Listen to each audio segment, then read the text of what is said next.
ओम शांति। आज 6 मार्च 2025 को हम सतगुरु बाबा के अनमोल श्रीमत भरे मधुर महावाक्य सुनेंगे। आज की मुरली से पहले गीत बजा है, छोड़ भी दे आकाश सिंहासन, इस धरती पर आ जाओ रे। तो बाबा आज कहे कि बच्चे, तुम सभी आत्माएं भी इस भ्रुकुटी के सिंहासन पर आकर बैठी हो। मुझे अपना कोई सिंहासन तो है नहीं, इसलिए मैं इस दादा के सिंहासन पर उनकी आत्मा के बाजू में आकर बैठता हूँ।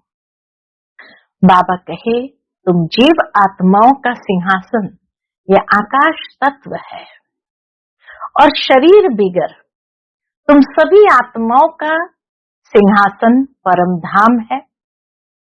उस परम धाम को बाबा का सिंहासन भी कहेंगे, जहां सभी आत्माएं स्टार के रूप में विराजमान है। जिस तरह बाबा कहे आकाश में सितारे खड़े हैं, ऐसे ही परम धाम में भी आत्मा रूपी सितारे सभी बिना शरीर के वहां निवास करते हैं। तो उस सिंहासन को छोड़ करके इस आकाश सिंहासन में भ्रुकुटी के अकाल तख्त पर बाबा आकर के विराजमान होते हैं। तो सुनते हैं आज के सतगुरु के वचन। ओम शांति। जैसे तुम आत्माओं को ये शरीर रूपी सिंहासन मिला है, ऐसे बाप भी इस दादा के सिंहासन पर विराजमान है। उन्हें अपना सिंहासन नहीं है।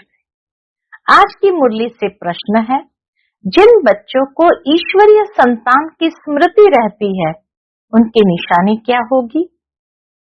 उत्तर, उनका सच्चा लव एक बाप से होगा। ईश्वरीय संतान कभी भी लड़ेंगे झगड़ेंगे नहीं। उनकी कुदृष्टि कभी नहीं हो सकती। जब ब्रह्मा कुमार कुमारी अर्थात बहन भाई बने, तो गंदी दृष्टि जा नहीं सकती।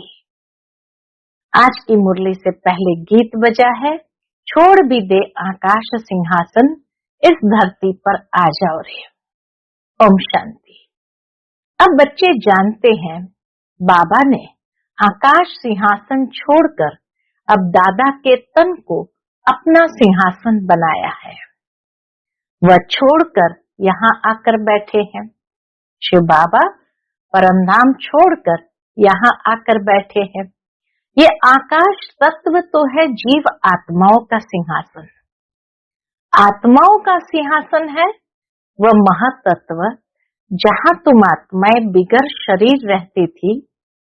जैसे आकाश में सितारे खड़े हैं, वैसे तुम आत्माएं भी बहुत छोटी छोटी वहां रहती हो।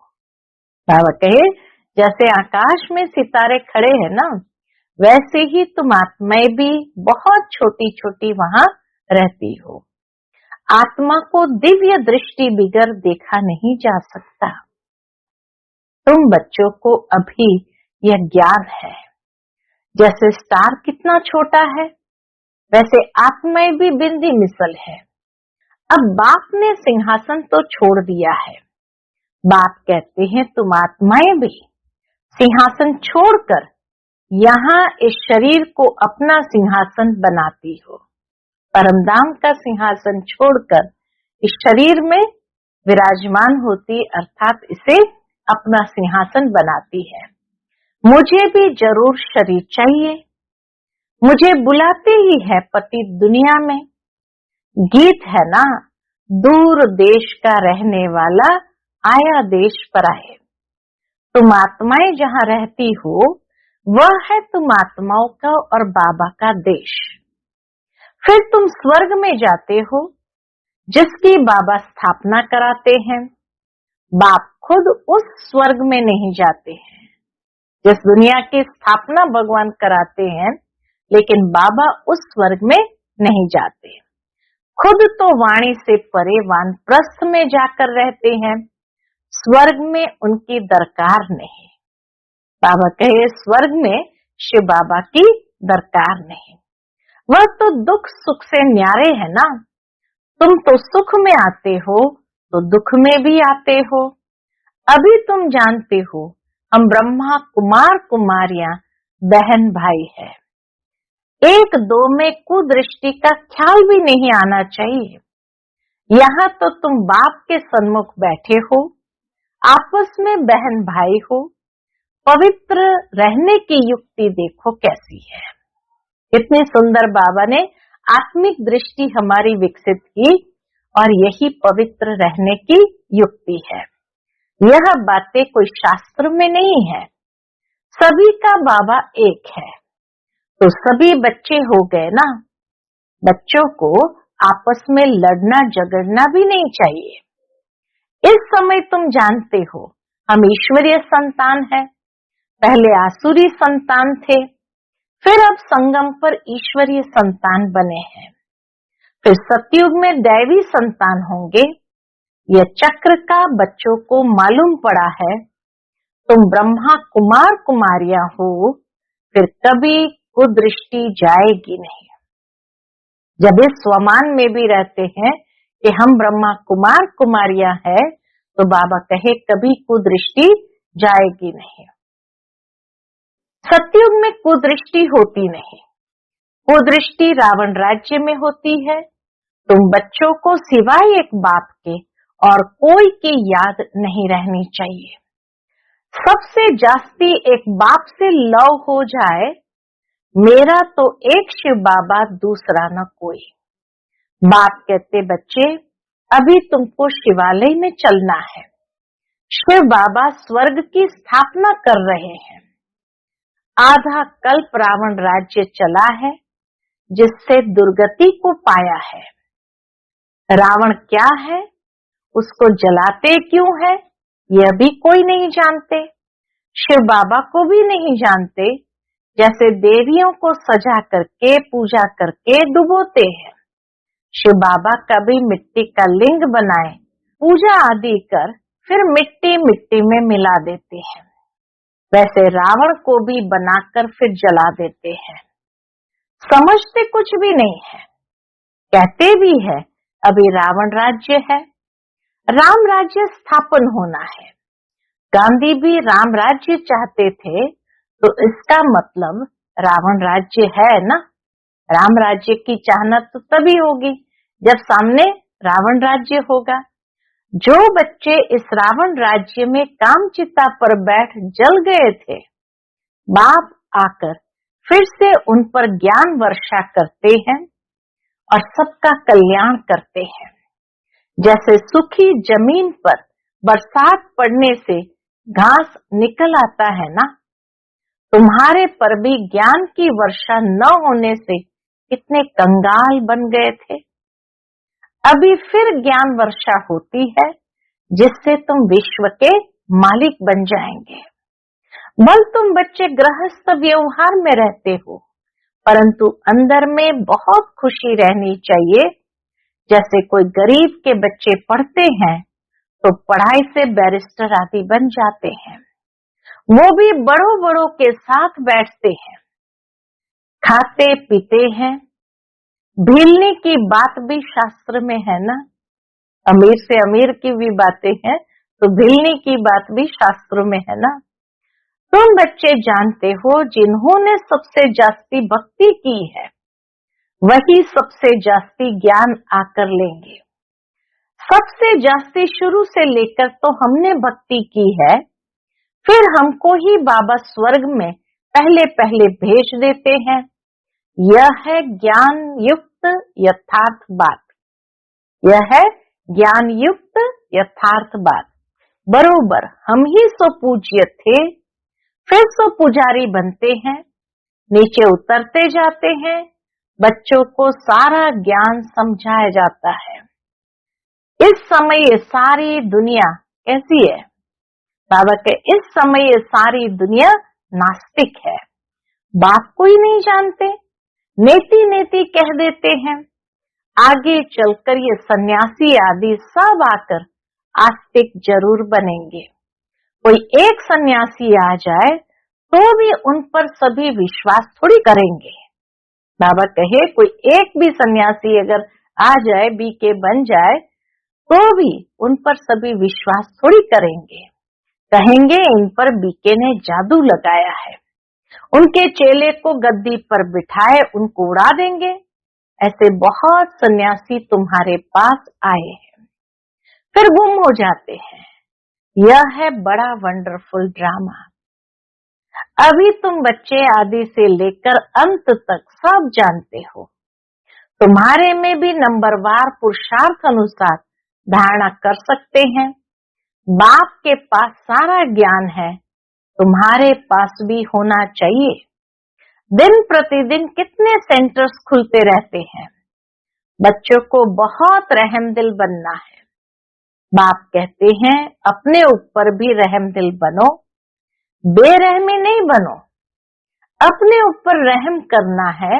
कैसे कैसे अपने ऊपर रहम करना है, वह भी समझाते रहते हैं। बाप को याद कर पतित से पावन बनना है, फिर कभी पतित बनने का पुरुषार्थ नहीं करना। दृष्टि बड़ी अच्छी चाहिए। हम ब्राह्मण ईश्वरीय संतान है, ईश्वर ने हमको एडॉप्ट किया है ना। अब मनुष्य से देवता बनना है। पहले सूक्ष्म वतनवासी फरिश्ता बनेंगे। अभी तुम फरिश्ते बन रहे हो। अभी पुरुषार्थ हमारा चल रहा है, ब्राह्मण सो फरिश्ता और फरिश्ता सो देवता। तो अभी तुम फरिश्ते बन रहे हो। सूक्ष्म वतन का भी राज बच्चों को समझाया है। यहाँ है टॉकी, सूक्ष्म वतन में है मूवी और मूल वतन में है साइलेंस। सूक्ष्म वतन है फरिश्तों का। जैसे गोश्त को छाया का शरीर होता है ना, आत्मा को शरीर नहीं मिलता है तो भटकती रहती है, उनको गोश्त कहा जाता है, भूत कहते हैं ना। उनको इन आंखों से भी देख सकते हैं, कोई कोई देख सकते हैं। यह फिर है सूक्ष्म वतनवासी फरिश्ते। ये सब बातें बहुत समझने की है। मूल वतन, सूक्ष्म वतन, स्थूल वतन, इनका तुमको ज्ञान है। चलते फिरते बुद्धि में ये सारा ज्ञान रहना चाहिए। हम असल मूल वतन के रहवासी हैं। अभी हम वहां जाएंगे वाया सूक्ष्म वतन। बाबा सूक्ष्म वतन इस समय ही रचते हैं। पहले सूक्ष्म फिर स्थूल चाहिए। अभी यह है संगम युग, इनको ईश्वरीय युग कहेंगे। संगम युग को आज बाबा ने नया नाम दिया, इसको ईश्वरीय युग कहेंगे और उनको दैवी युग कहेंगे, सतयुग को दैवी युग कहेंगे। तुम बच्चों को कितनी खुशी होनी चाहिए। कुदृष्टि जाती है फिर ऊंच पद पा न सके। अभी तुम ब्राह्मण ब्राह्मणियां हो ना, फिर घर जाने से भूल नहीं जाना चाहिए। तुम संग दोष में आकर भूल जाते हो। तुम हंस ईश्वरीय संतान हो। तुम्हारी किसी में भी आंतरिक रग नहीं जानी चाहिए। अगर रग जाती है तो कहेंगे मोह की बंदरी। अगर कहीं रग जाती है तो उनको बाबा ने टाइटल दिया, उनको कहा जाएगा मोह की बंदरी। तुम्हारा धंधा ही है सबको पावन बनाना। तुम हो विश्व को स्वर्ग बनाने वाले। कहाँ वो रावण की आसुरी संतान, कहाँ तुम ईश्वरीय संतान। तुम बच्चों को अपनी अवस्था एक रस बनाने के लिए सब कुछ देखते हुए जैसे कि देखते ही नहीं है, यह अभ्यास करना है। देखते हुए नहीं देखने का अभ्यास करना है। इसमें बुद्धि को एक रस रखना हिम्मत की बात है। परफेक्ट होने में मेहनत लगती है, संपूर्ण बनने में टाइम चाहिए। जब कर्मातीत अवस्था हो तब वह दृष्टि बैठे, तब तक कुछ न कुछ खींच होती रहेगी। बाबा कहे संपूर्ण बनने में परफेक्ट दृष्टि हो जाएगी, तब तक कुछ न कुछ खींच होती रहेगी। इसमें बिल्कुल उपराम होना पड़ता है, लाइन क्लियर चाहिए। देखते हुए जैसे तुम देखते ही नहीं हो, ऐसा अभ्यास जिसका होगा वही ऊंच पद पाएगा। अभी वह अवस्था थोड़ी है। सन्यासी तो इन बातों को समझते भी नहीं है। यहाँ तो बड़ी मेहनत लगती है। तुम जानते हो, हम भी इस पुरानी दुनिया का सन्यास कर बैठे हैं। बस हमको तो अब स्वीट साइलेंस होम में जाना है, और कोई की बुद्धि में नहीं है जितना तुम्हारी बुद्धि में है। तुम ही जानते हो अब वापस जाना है। शिव भगवान वाच भी है। वह पतित पावन लिबरेटर गाइड है। कृष्ण कोई गाइड नहीं है। इस समय तुम भी सबको रास्ता बताना सीखते हो, इसलिए तुम्हारा नाम पांडव रखा है। पांडव ही सबको सत्य रास्ता बताते हैं। तुम पांडवों की सेना है। अभी तुम देही अभिमानी बने हो। जानते हो अब वापस जाना है। यह पुराना शरीर छोड़ना है। सर्प का मिसाल, भ्रमरी का मिसाल, यह सब है तुम्हारा इस समय का। तुम अभी प्रैक्टिकल में हो, वह तो यह धंधा कर न सके। दुनिया के लोग ये धंधा कर न सके। तुम जानते हो यह कब्रिस्तान है, अब फिर परिस्तान बनना है। तुम्हारे लिए सब दिन लकी है। हमारे लिए बाबा कहे सब दिन लकी है। तुम बच्चे सदैव लकी हो। गुरुवार के दिन बच्चों को स्कूल में बिठाते हैं। ये रस्म चली आती है। तुमको अभी वृक्षपति पढ़ाते हैं, इसलिए बाबा कहे तुम्हारे लिए सब दिन वृक्षपति का दिन है। यह बृहस्पति की दशा तुम्हारी जन्म जन्मांतर चलती है। यह बेहद की दशा, भक्ति मार्ग में हद की दशाएं चलती हैं। अभी है बेहद की दशा, तो पूरी रीति मेहनत करनी चाहिए। लक्ष्मी नारायण कोई एक तो नहीं है ना, उन्हों की तो डिनाइस्टी होगी ना। जरूर बहुत राज्य करते होंगे। लक्ष्मी नारायण की सूर्यवंशी डिनाइस्टी का राज्य चला है। यह बातें भी तुम्हारी बुद्धि में है। तुम बच्चों को यह भी साक्षात्कार हुआ है कि कैसे राज तिलक देते हैं। सतयुग त्रेता में कैसे राज तिलक दिया जाता, यह भी बाबा कहे तुम बच्चों को साक्षात्कार हुआ है।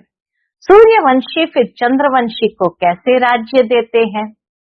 माँ बाप बच्चे का पांव धोकर राज तिलक देते हैं, राज्य भाग्य देते हैं।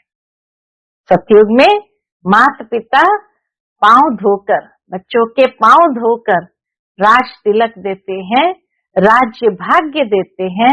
ये साक्षात्कार आदि सब ड्रामा में नोंद है। इसमें तुम बच्चों को मूंझने की दरकार नहीं है। तुम बाप को याद करो, स्वदर्शन चक्रधारी बनो और दूसरों को भी बनाओ। तुम हो ब्रह्मा मुख वंशावली स्वदर्शन चक्रधारी सच्चे ब्राह्मण। इतना बड़ा टाइटल है। बाबा कहे तुम हो ब्रह्मा मुख वंशावली स्वदर्शन चक्रधारी सच्चे ब्राह्मण। शास्त्र में स्वदर्शन चक्र से कितनी हिंसाएं दिखाई है। अभी बाप तुम बच्चों को सच्ची गीता सुनाते हैं। यह तो कंठ कर लेनी चाहिए। यह गीता तो बाबा कहे कंठ कर लेनी चाहिए। कितना सहज है। तुम्हारा सारा कनेक्शन है ही गीता के साथ। गीता में ज्ञान भी है तो योग भी है। तुमको भी एक ही किताब बनाना चाहिए। योग का किताब अलग क्यों बनाना चाहिए। परंतु आजकल योग का बहुत नामाचार है, इसलिए नाम रखते हैं ताकि मनुष्य आकर समझे। आखिर यह भी समझेंगे कि योग एक बाप से लगाना है। जो सुनेंगे वह फिर अपने धर्म में आकर ऊंच पद पाएंगे। अच्छा, मीठे मीठे सिकिलते बच्चों प्रति माता पिता बाप दादा का याद प्यार और गुड मॉर्निंग। रूहानी बाप की रूहानी बच्चों को नमस्ते। हम सब रूहानी बच्चों की रूहानी माता पिता बाप दादा को याद प्यार, गुड मॉर्निंग और नमस्ते। नमस्ते। शुक्रिया बाबा, शुक्रिया। आज की मुरली से धारणा के लिए मुख्य सार है, पहली पॉइंट, अपने ऊपर आप ही रहम करना है। अपनी दृष्टि बहुत अच्छी पवित्र रखनी है। ईश्वर ने मनुष्य से देवता बनाने के लिए एडॉप्ट किया है, इसलिए पतित बनने का कभी ख्याल भी न आए। दूसरी पॉइंट, संपूर्ण कर्मातीत अवस्था को प्राप्त करने के लिए सदा उपराम रहने का अभ्यास करना है। इस दुनिया में सब कुछ देखते हुए भी नहीं देखना है। इसी अभ्यास से अवस्था एक रस बनानी है।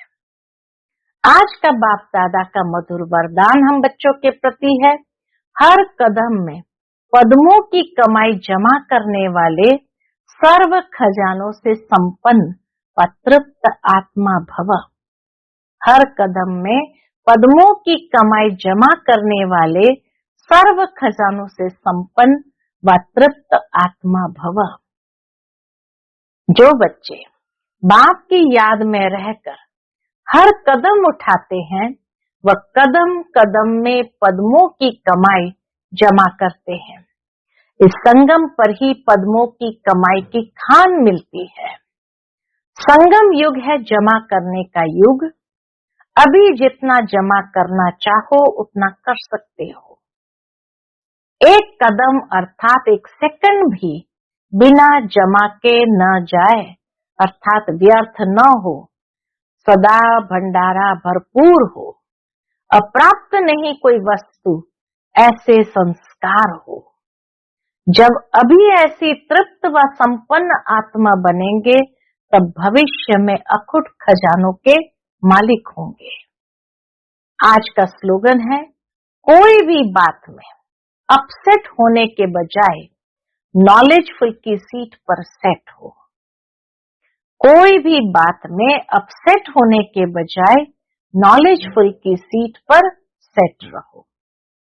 फिर मातेश्वरी जी के अनमोल महावाक्य है, टाइटल है, आधा कल्प ज्ञान ब्रह्मा का दिन और आधा कल्प भक्ति मार्ग ब्रह्मा की रात। आधा कल्प है ब्रह्मा का दिन, आधा कल्प है ब्रह्मा की रात। अब रात पूरी हो सवेरा आना है। अब परमात्मा आकर अंधियारे की अंत कर सोजरे की आदि करता है। ज्ञान से है रोशनी, भक्ति से है अंधियारा। गीत में भी कहते हैं, इस पाप की दुनिया से दूर कहीं ले चल, चित्त चैन जहां पावे।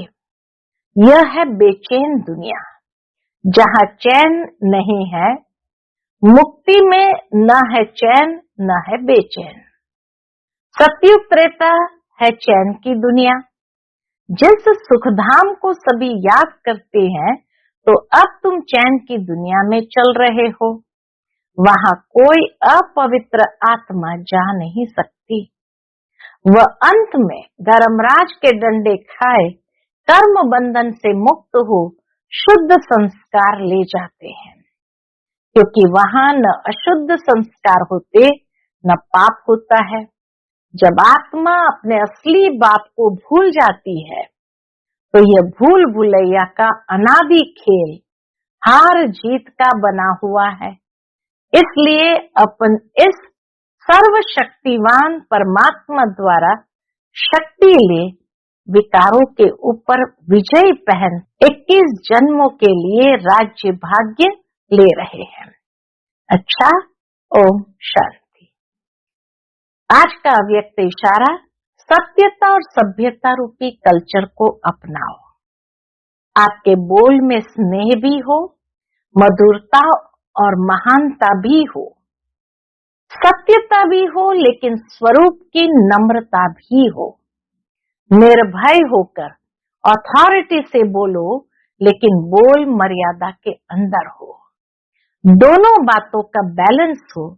जहां बैलेंस होता है, वहां कमाल दिखाई देती है और वह शब्द कड़े नहीं मीठे लगते हैं।